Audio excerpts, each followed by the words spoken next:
September, a month that comes in like no animal in particular, and goes out like no animal in particular. For humans, it's time to throw a hoodie in the car. For Hollywood, it's time to change things up a bit, as there'll be no more superhero movies or movies based on board games. Instead, they showcase everything from something for the kids to something for the kids who like to watch people get eaten by sharks. If you don't have time to watch all of Shark Week on the Discovery Channel, then this is your lucky day. Or night. Last year, Hollywood gave us Piranha 3D. This year, it's Shark Night 3D.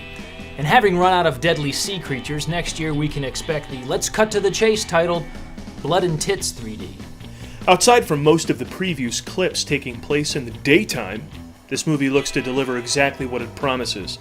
Sharks, 3D, boom, mission accomplished. Beyond that, I have no idea what the real gist of this film is. From what I can tell, a bunch of 20-something high school kids decide to go wakeboarding in a muddy river.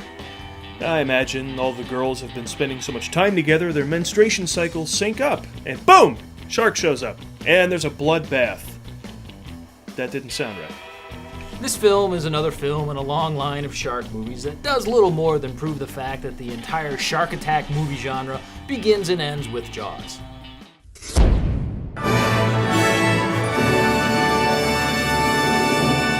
Whoa! Hey, it's time for another edition of That's Not Hard to Believe. This film is from the director of Snakes on a Plane. Well, there you go. Even Sully Sullenberger himself couldn't move from air to sea so gracefully. Carl Weathers is back as Apollo Creed for the 18th time. Now he's fighting a race of alien boxers who have these big... This is about NASA's last abandoned mission to the moon. In the video footage that was captured when the live camera feed mysteriously went dead. Oh.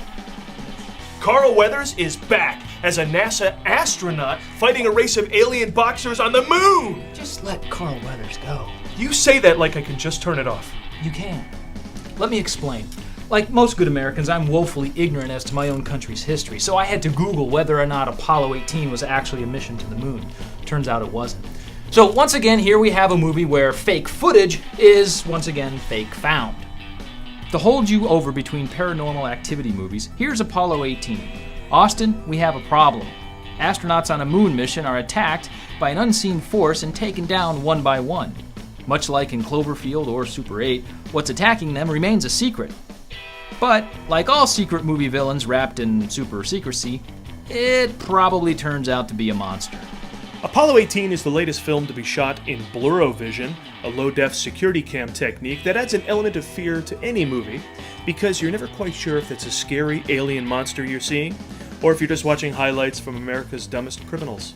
This film stars Bill Paxton, and if it doesn't, it should. Because nobody's better at playing the confused, panicky guy, usually in space, who occasionally stares directly into the camera to exclaim the dire nature of whatever situation they're in. It's already here! Well, that's great! That's just fucking great, man! Now what the fuck are we supposed to do? I got a little dick, it's pathetic. Yes, contrary to most conspiracy theories about moon landings, this film claims that the government's been covering up that we went to the moon many times. So if you apply this metric to other conspiracy theories, then JFK would have been shot by no gunman, and O.J. Simpson would be innocent.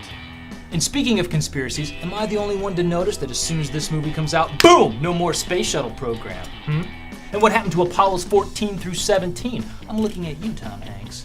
Well, actually, Lee, those were the explorations to the moon that expanded the scientific focus of these missions. I mean, moon rocks were collected, seismic activities were studied.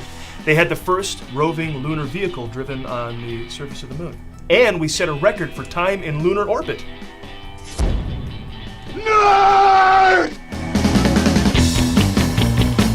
In Warrior, much like in MMA fighting, two guys roll around on the floor until the audience passes out. Two regular guys, a high school physics teacher, and a war veteran overnight sensation, meet in the Ultimate Fighting Challenge ring for a chance of a lifetime in what could be the Rocky of Ultimate Fighting movies, because something has to be. Tom Hardy plays a Marine who returns from the war and trains to win the biggest prize in Ultimate Fighting history, because what fun would there be in him trying to win a $5,000 regional purse? He enlists the help of a relative with a substance abuse problem to help train him, so maybe this can be called the fighter of Ultimate Fighting movies.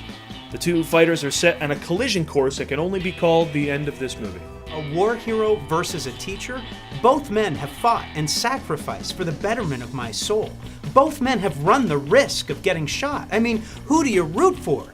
It's like Rocky meets Karate Kid meets Hurt Locker meets Sophie's Choice. The school teacher gets back into Ultimate Fighting when he needs the money and can no longer pay his mortgage. And thank you, Congress and corporate America. Now this is something we'll all be doing soon enough, so watch the movie closely. He's a former boxer, the father of 2 fighting sons, and an alcoholic. Nick Nolte finally gets a chance to put all of his method acting techniques to good use. Now don't forget, this is an MMA movie, not a traditional boxing film. So if you can look past the obvious comparisons to Rocky, Raging Bull, Cinderella Man, $1 Million Baby, Rocky Balboa, Requiem for a Heavyweight, The Harder They Fall, Gentleman Jim, The Hurricane, Rocky II, Body and Soul, The Hammer, Digstown, The Setup, Somebody Up There Likes Me, Undisputed, Champion, The Champ, Rocky III, Undisputed 2, Ali, Girl Fight, Fat City, The Great White Hope, Rocky IV, Tough Enough, The Boxer, Against the Ropes, The Fighter, and Rocky V, it's actually a pretty original script. Next up, the disease outbreak movie, Contagion. Yeah, it's like M. Night Shyamalan's The Happening, but good. The credit sequence of Rise of the Planet of the Apes becomes a reality as the global pandemic threatens to wipe out the population of Earth in a realistic portrayal of the end of humanity. Unlike a good old-fashioned orgy, this film actually makes me feel kind of dirty. That's probably because in this day and age of high-def cameras, we get a good glimpse of what movie stars actually look like. Disease-ridden addicts barely clinging to life, plagued with Hep C and vulnerable to the slightest cold or flu. Right, Matt Damon? Contagion is the latest in a long line of last movies that Steven Soderbergh is going to direct before he retires. A vision of a bird flu pandemic. A virus that doesn't play favorites because Gwyneth Paltrow dies in the trailer alone. I mean, how do you stop a villain that doesn't understand how much of an American treasure Gwyneth Paltrow is? This segment of the Movie Guys is brought to you by a generous grant from Kleenex, Purell, Lysol, and Airborne.